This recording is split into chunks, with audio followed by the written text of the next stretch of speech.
Atenção, radialistas de todo o Brasil. É hora de noticiar os fatos que ajudam a construir um novo país.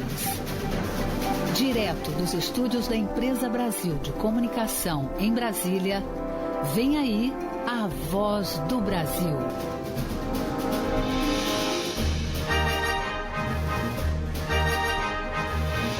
Em Brasília, 19 horas.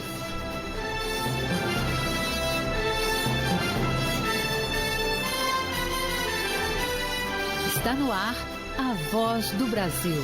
As notícias do governo federal que movimentaram o país no dia de hoje. Boa noite. Boa noite para você que nos acompanha em todo o país. Quinta-feira, 29 de setembro de 2022. E vamos ao destaque do dia. Brasil cria mais de 278 mil empregos com carteira assinada em agosto. E mantém tendência de crescimento nas vagas formais. Gabriela Noronha.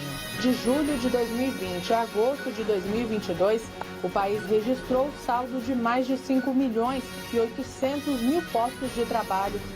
Você também vai ouvir na Voz do Brasil. Maior crescimento na economia. E redução da inflação. Banco Central divulga novas estimativas econômicas para este ano. Dia Mundial do Coração. Vamos falar sobre o combate e tratamento às doenças cardiovasculares no SUS. E também sobre doação de órgãos e vacinação. Temas da entrevista ao vivo do dia com o ministro da Saúde, Marcelo Queiroga. Hoje, na apresentação da Voz do Brasil, eu, Gabriela Mendes e Mariana Jungmann. E assista a gente ao vivo pela internet, acesse voz.gov.br. Hoje é o Dia Mundial do Coração. As doenças cardiovasculares são as que mais causam mortes no país. E nós vamos conversar agora ao vivo com o ministro da Saúde, Marcelo Queiroga, para saber como evitar e tratar essas doenças no SUS. E também vamos falar sobre doação de órgãos, vacinação e combate a outras doenças. Boa noite, ministro. Boa noite, Mariana. Boa noite, Gabriela, e a todos que nos assistem. Ministro, as doenças cardiovasculares acometem mais de 500 milhão de pessoas no mundo e representam 28% das causas de morte aqui no país. Quais são as principais ações que o governo federal tem para lidar com esse problema? Doenças cardiovasculares sempre foram as principais causas de óbito no mundo e no Brasil. No mundo, mais de 18 milhões de óbitos por doenças cardiovasculares. No Brasil, mais de 380 mil óbitos por ano decorrente de doenças cardiovasculares. A principal causa é o infarto e o acidente vascular cerebral. Durante a pandemia da Covid, nós vimos a Covid liderar essas estatísticas. Né? Com a queda do número de casos, as doenças cardiovasculares voltaram a estar no centro das preocupações. E o governo tem uma política integral de enfrentamento às doenças cardiovasculares. Começa na atenção primária, através do programa Previne. Nós temos metas para o controle da hipertensão arterial, do diabetes, combate ao tabagismo, à obesidade, o incentivo à prática de atividade física. É justamente com o combate ao que nós chamamos de fatores de risco é que nós vamos reduzir esses indicadores que são, sem dúvida, desfavoráveis. E todos os tratamentos têm disponibilidade no SUS, ministro? Sim, o Brasil tem uma das políticas públicas mais amplas em relação às doenças cardiovasculares. A atenção começa na atenção básica, nas 48 mil unidades básicas de saúde.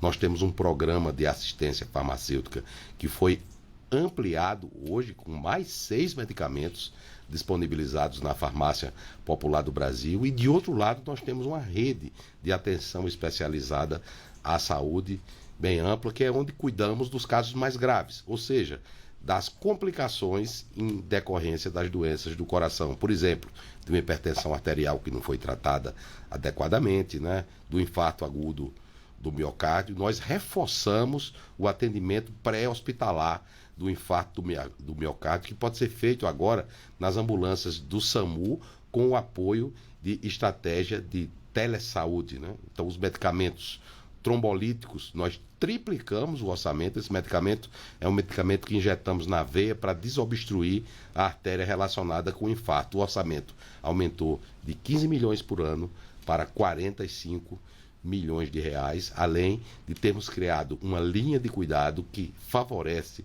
o acesso dos pacientes aos centros de alta complexidade para ter o tratamento realizado dentro do menor espaço de tempo possível. Ministro, o senhor falou em hipertensão, essa é a doença do coração mais comum? Quais são as mais comuns? Sim, a hipertensão arterial é a doença mais prevalente, né? E nós temos que mudar o hábito de vida das pessoas, temos que adotar a terapia correta, né? Desde medidas chamadas medidas não farmacológicas, como por exemplo reduzir o sal da comida, estimular a perda de peso, né? Não fumar. Esses fatores de risco eles são comuns a quase todas as doenças cardiovasculares. A metade dos hipertensos não sabem ser hipertensos. E os que sabem, eles não se tratam de maneira adequada. Então, somente uma pequena parcela faz o tratamento correto. É por isso que hoje, o dia 29 de setembro, é um dia escolhido pela World Heart Federation, a Federação Mundial do Coração, para alertar sobre as doenças cardiovasculares. Ministro, agora a gente vai falar de outro tema. Essa semana foi lançada a Campanha Nacional de Incentivo à Doação de Órgãos. Nós sabemos que o Brasil é o segundo país do mundo que mais realiza transplantes, mas ainda temos uma fila de 59 mil brasileiros à espera de um órgão. O que falta? Quais são os desafios para avançar aí e tentar diminuir essa fila? Nós temos desafios todos os dias na agenda da saúde. O Brasil tem também uma das maiores políticas públicas relacionadas a transplantes de órgãos, há questões culturais, aspectos religiosos, que às vezes retiram as pessoas de uma perspectiva de doação. Nós temos que contar com as famílias. A doação começa com a solidariedade, começa com um ato de amor, né? Então, todos aqueles que se dispõem a doar o órgão, o sistema de saúde tem que ser receptivo, né? Tem que haver um percentual menor de descarte desses órgãos doados, mais eficiência dentro da estrutura de transplantes no Brasil. É por isso que nós criamos um programa chamado Qualidot, que é um programa para premiar os centros transplantadores que entregam mais resultados. O órgão mais transplantado no Brasil é o rim, seguido do fígado, mas também temos um dos maiores programas de transplante de coração do mundo. Durante a pandemia, sobretudo no ano de 2020, houve uma queda na realização de procedimentos de transplante. Em 2021 já começou uma recuperação e agora em 2022 nós estamos recobrando esses transplantes, e agora com o programa Qualidot nós esperamos aumentar mais ainda. A política de transplante no Brasil começou em 1998, né? Ou seja, é uma política já antiga, mas por incrível que pareça, só agora é que se fez o primeiro ciclo de monitoramento de transplante de órgãos no Brasil, para sabermos o que acontece, o que é que dificulta o transplante no Brasil, quais são as entregas que os centros transplantadores estão fazendo. Curiosamente, o maior índice de rejeição de órgãos é no final de semana. Então tem que haver um trabalho junto com as equipes, para que as equipes se empenhem ao máximo para, inclusive, nos finais de semana, realizar transplantes de órgãos. Como assim maior índice de rejeição? No final de semana há um índice maior de rejeição. Muitas vezes as equipes elas têm menos disponibilidade para realizar o transplante nesse período do final de semana, e nós temos monitorado, que é justamente para diferenciar o joio do trigo, né? Começar a medir resultado. Entendi. Tem essa história de não estabelecer meta. Ministro... Nós estabelecemos meta, e metas têm que ser cumpridas. Quem não quer participar do programa de transplante do Brasil, por favor, dê lugar a um outro que quer participar. O senhor estava falando dessas dificuldades, né? E tem um dado do Ministério da Saúde que nos impressiona bastante, que 45% das famílias não concordam com a doação. A que o senhor atribui essa negativa? O que pode ser feito para convencer essas famílias a aderirem? Como eu falei, há problemas culturais, há problemas religiosos, e nós podemos fazer campanhas, né, para esclarecer as pessoas. Quando a lei foi aprovada, todos eram potenciais doadores. Posteriormente foi feita essa modificação. Na Europa, Portugal, Espanha, todos são doadores. É claro que os médicos não vão retirar um órgão se a família não concordar, mas aqui no Brasil nós só fazemos o transplante de familiares que concordam com a doação do órgão do seu ente querido. Ministro, a gente vai mudar novamente de assunto, porque essa semana também a gente comemora o Dia Nacional dos Surdos, que é uma condição que acomete mais de 2 milhões de brasileiros. Que apoio que essas pessoas encontram no SUS e quais os exames e tratamentos disponíveis? Começa já no pré-natal, né? Porque no pré-natal podemos incentivar campanhas de vacinação, por exemplo, a rubéola, né? Que é uma causa de surdez. Então, já no pré-natal, depois quando a criança nasce, né, o teste da orelhinha, né, o cuidado no período neonatal para identificar esses casos. E o Sistema Público de Saúde dispõe nos centros especializados de reabilitação de políticas públicas para atender essas crianças, até mesmo em relação a procedimentos de transplante coclear, né, de aparelhos auditivos. Então tem uma política muito ampla. O Sistema Único de Saúde ele se caracteriza por essa abrangência e capilaridade. Claro que sempre nós queremos ampliar o acesso e só ampliaremos acesso com efetividade de política pública.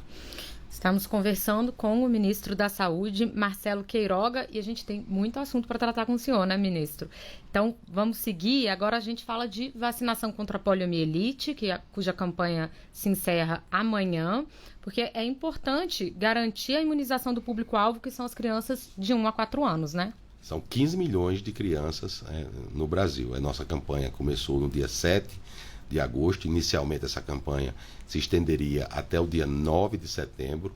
Nós ampliamos a campanha até o dia 30 de setembro, ou seja, pai, mãe, avós, levem seus filhos para a sala de vacinação. Mas essas vacinas estão disponíveis o ano inteiro, independente de ter campanha ou não. A meta é vacinar 95% dessas 15 milhões de crianças. Nós vacinamos até hoje cerca de 6,2 milhões de crianças, se eu não me engano. Então ainda está muito aquém essa meta. E é necessário um empenho redobrado para trazermos essas crianças para a sala de vacinação. Essa doença ela foi erradicada no Brasil em 1994. O último caso, Gabriela, foi lá na nossa Paraíba, em 1989, na cidade de Souza, e nós não queremos mais poliomielite. E todos nós sabemos o que devemos fazer para não ter poliomielite mais no Brasil. Levar as crianças para a sala de vacinação. As vacinas estão disponíveis. É inaceitável que crianças, sobretudo crianças, sofram por doenças que são evitáveis por vacinas, e vacinas tão antigas como a vacina da poliomielite. O Brasil também pediu apoio de países membros da Organização Pan-Americana de Saúde, da OPAS, não é isso, ministro, para enfrentar o avanço da polio. Como é que seria esse esforço conjunto? Bom, esse problema da polio não é só do Brasil, né? Aliás, onde foram detectados casos? Foi Israel e Nova York, né? O vírus vacinal. Então, tem sido detectado o vírus em esgoto, etc., né? Então, isso pode acontecer no nosso país. Então, eu estive na Assembleia Geral da Organização Pan-Americana de Saúde e propus a inserção na pauta de discussões da questão da vacinação contra a poliomielite. Esse assunto foi discutido na Organização Pan-Americana de Saúde e nós vamos fazer alertas, vamos trabalhar inclusive para verificar se há necessidade de se considerar em algumas regiões emergência que requeira determinados políticas públicas mais efetivas no enfrentamento a esse tipo de situação. Ministro, vem havendo inclusive uma preocupação, não, né, com a queda nos índices de vacinação de maneira geral, assim, e a campanha está reforçando também, então, a importância de todos os menores de 15 anos estarem em dia com o cartão de vacinação, aproveitarem para ir aos postos colocar suas vacinas em dia. Quais doenças o senhor acha que há risco de reintrodução por conta de falhas na vacinação, e qual o recado que o senhor dá para os O sarampo foi reintroduzido em 2019 e temos trabalhado fortemente para erradicar o sarampo no Brasil. A febre amarela também é motivo de preocupação. Temos trabalhado, e aqui no Brasil a gente tem a Fiocruz, que produz as vacinas contra a febre amarela, podendo ajudar até o mundo. Então isso é um esforço do mundo inteiro, para que os complexos industriais da saúde, por exemplo, tenham capacidade de dar respostas mais rápidas com produção de vacina. Agora tem a questão da monkeypox, né? O Brasil adquiriu cerca de 50 mil doses de vacina. Essas vacinas elas já estão chegando ao Brasil para um determinado grupo específico de pessoas. A política de vacinação no Brasil é muito ampla. Vocês viram o que aconteceu com a Covid-19. Distribuímos mais de 535 milhões de doses de vacina. A população brasileira, 80%, já recebeu o esquema vacinal primário. Mais de 135 milhões de doses já foram aplicados como primeiro reforço e como segundo reforço. Todo aquele brasileiro acima de 3 anos que quis receber a vacina da Covid-19, não faltou vacina. As vacinas estão disponíveis nos postos de vacinação e só tem um dono, que é o povo brasileiro. E o senhor atribui a isso, né, também a essa campanha de vacinação, a média móvel de mortes no país de Covid-19 está no menor patamar desde abril de 2020. Uma série de políticas públicas que foram postas em prática. A mais importante delas foi a política de vacinação, mas houve um reforço no sistema de saúde de uma maneira geral. Aqui já tive com vocês comentando o reforço na estrutura de vigilância em saúde, né, os CIEVs, os Centros de Informações Estratégicas e Vigilância em Saúde, eram 55, hoje são 164. Leitos de UTI, no pico da pandemia, nós chegamos a ter 45 mil leitos habilitados e ficou 6.500 leitos de legado para o sistema de saúde do Brasil. A atenção primária em saúde foi fortalecida e hoje chegou ao Brasil um lote de medicamentos antivirais para o tratamento naquela fase inicial da Covid-19. No caso do medicamento Nirmatrelvir e Ritonavir, é uma droga que pode ser utilizada até 5 dias depois que o indivíduo testa positivo. E esse medicamento vai estar disponível nas unidades básicas de saúde para aqueles pacientes que têm acima de 65 anos, que contraem a Covid e que têm alto risco para desenvolver formas graves da doença. Naqueles pacientes que o risco é baixo, não há evidência científica da sua eficácia. Essa medicação ela foi aprovada pela Conitec e no dia 17 de abril, quando eu encerrei a emergência de saúde pública de importância nacional, que essa é uma prerrogativa do ministro da Saúde, nós dissemos que nenhuma política pública seria interrompida, que pelo contrário, nós iríamos fortalecer as políticas públicas. E agora, com a chegada dessa medicação, nós teremos mais um medicamento para os médicos que, com autonomia, poderão prescrever esses medicamentos naqueles casos que estão indicados dentro do manual de uso do medicamento aprovado no âmbito do Ministério da Saúde e pode trazer benefícios para pessoas que precisam dessa terapia. Bom, o senhor falou sobre o fim da emergência. O senhor acha que a pandemia está perto do fim? Dá para a gente baixar os cuidados, por exemplo, ministro? Bom, os cuidados em relação, por exemplo, àquelas chamadas medidas não farmacológicas, distanciamento, uso de máscara, o mundo todo já flexibilizou o uso desses dispositivos. Nós já vivemos hoje o chamado período pós-pandêmico. Resta tão somente a Organização Mundial da Saúde reconhecer que não vivemos mais num ambiente de pandemia.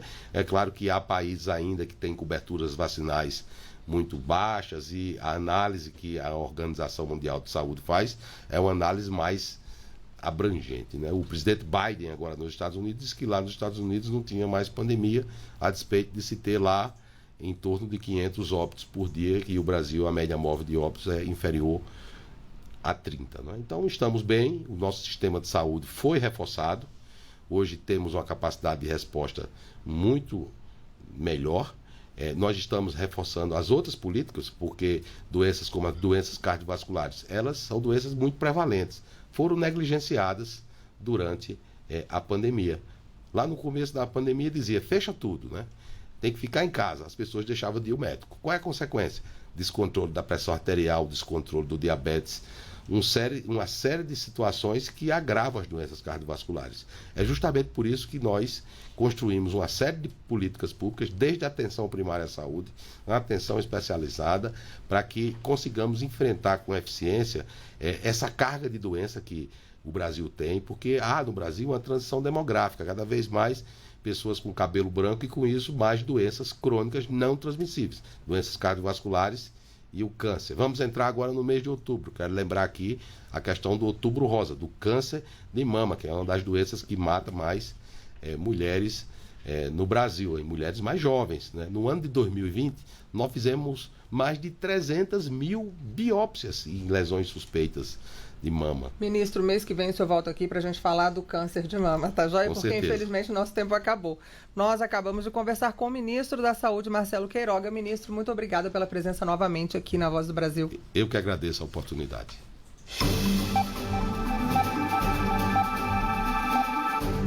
Emprego garantido com salário no início do mês. O Brasil teve saldo positivo de quase 280 mil empregos com carteira assinada em agosto. No acumulado do ano, já são mais de 1.800.000 novas vagas formais no mercado de trabalho.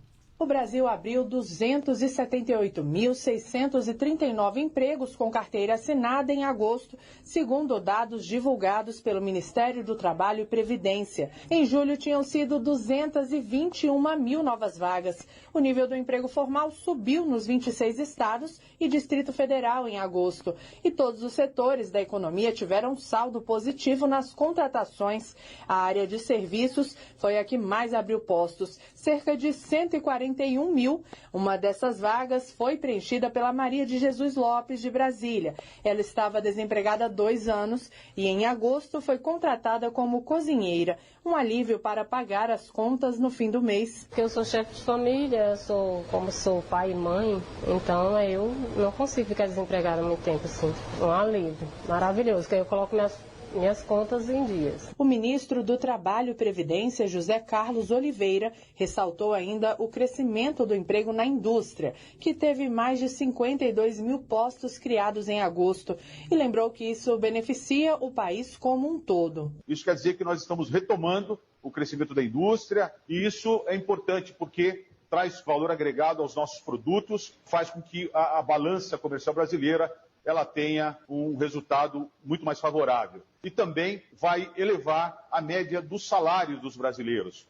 porque a indústria, via de regra, ela requer uma melhor qualificação. Consequentemente, a média do salário do brasileiro acaba crescendo também. Os dados mostram ainda que de julho de 2020 a agosto de 2022, considerado o período de retomada do emprego formal, o país registrou saldo de mais de 5.800.000 postos de trabalho e o estoque de empregos bateu novo recorde, como aponta o secretário de Trabalho do Ministério do Trabalho e Previdência, Mauro Rodrigues. Junho, julho e agosto, esse recorde vem sendo batido, atingindo o seu ápice agora nesse mês atual, onde nós atingimos o total de 42.531.653 postos de estoque formal. Em todo o país, o salário médio de admissão em agosto de 2022 foi de mais de R$ 1.949. Reportagem Gabriela Noronha. O Banco Central elevou a projeção de crescimento da economia para este ano e reduziu a estimativa de inflação. A projeção do Banco Central aponta para um aumento do Produto Interno Bruto de 1,7% para 2,7% neste ano.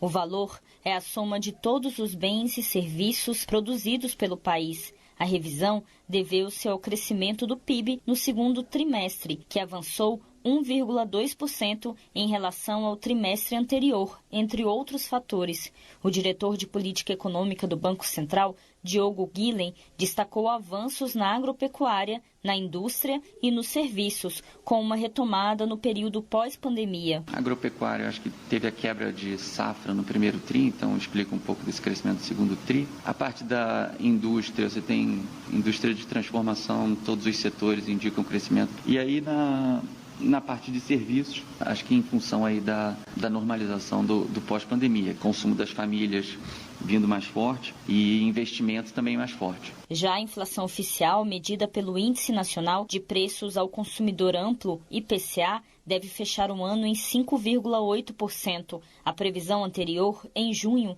era de inflação de 8,8%. Segundo o Banco Central, contribuiu para isso a redução da cobrança de impostos sobre bens e serviços essenciais, como combustíveis, energia elétrica e telecomunicações. Com a revisão, a projeção fica mais perto de atingir a meta de inflação para este ano, definida pelo Conselho Monetário Nacional, em 3,5%, podendo oscilar entre 2% e 5%.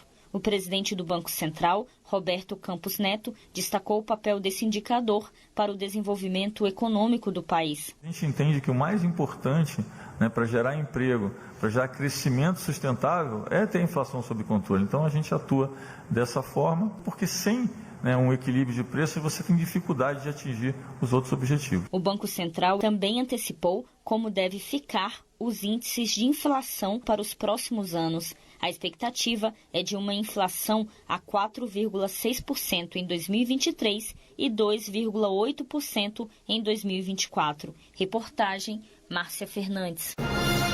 E essas foram as notícias do governo federal. Boa noite. Boa noite e até amanhã.